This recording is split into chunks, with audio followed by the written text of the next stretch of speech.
Dans cette vidéo, nous allons voir la deuxième partie du cours sur les transformations économiques et sociales en France de 1850 à 1914. Donc c'est le grand 2 de la leçon, une société en mutation. Tout d'abord, la mutation du monde ouvrier et la question sociale. Donc les investissements massifs qui deviennent indispensables avec la mécanisation nécessitent une grande concentration de capital, c'est-à-dire d'argent, et de travailleurs, dans d'immenses usines. Ainsi, on estime que sous le Second Empire, la population ouvrière représente un quart de la population active en France. Leurs conditions de vie restent très précaires, malgré les politiques mises en place par le gouvernement et le patronat. Par exemple, les journées de travail dépassent très souvent les 12 heures consécutives. Les enfants travaillent dès l'âge de 8 ans, d'après la loi de 1841, et bien souvent 8 heures par jour. Pour pallier au faible salaire de leur mari, les femmes travaillent également de plus en plus à l'usine ou à la mine. Dans les années 1890, les partis politiques favorables au prolétariat, c'est-à-dire aux ouvriers, se multiplient et le socialisme gagne en influence. Jean Jaurès, que vous voyez ici, devient l'une des principales figures de ce mouvement que l'on appelle le socialisme, c'est-à-dire qui se préoccupe de la condition de vie ouvrière. Progressivement, une série de lois sociales va être mise en place.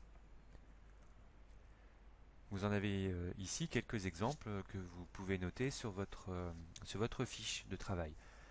Par exemple, la loi Valdec-Rousseau, dont on a déjà parlé sur la liberté syndicale, la réduction progressive de la durée quotidienne de travail, donc 1892, on réduit déjà une première fois, et puis surtout, 1900, la journée est réduite à 10 heures, et 1905, la journée à 8 heures euh, par, euh, par personne, mais dans les mines.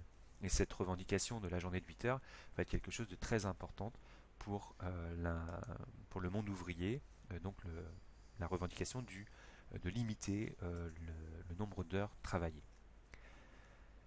Alors malgré ces progrès, la condition ouvrière reste difficile et le mouvement ouvrier va se structurer de plus en plus autour des syndicats et des partis, notamment du Parti socialiste.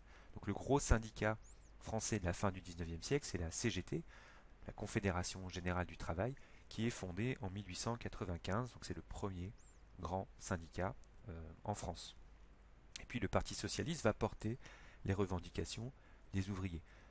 Ces syndicats et ces partis vont encourager également et soutenir les ouvriers pendant les grèves.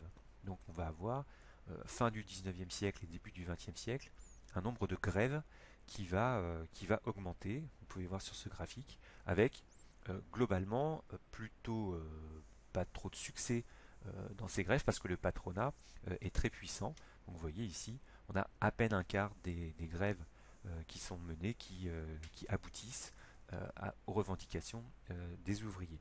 Alors ces grèves vont même parfois être réprimées dans une grande violence. C'est le cas à Fourmi en 1891 lors d'une fusillade, donc ce qu'on appelle la fusillade de Fourmi le 1er mai 1891. Et ce 1er mai 1891 va devenir le symbole de la lutte des ouvriers. Et d'ailleurs, le 1er mai est devenu aujourd'hui le jour du travail, la fête du travail. Donc pour travailler un petit peu sur ce PPO, sur ce point de passage obligatoire, sur votre fiche, vous avez de la place pour noter les éléments essentiels de la vidéo que nous allons regarder ensemble.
bilan, on peut donc dire que le monde ouvrier, en pleine expansion, a vu ses conditions de vie s'améliorer, mais la société reste encore très inégalitaire et leurs conditions de vie globalement difficiles.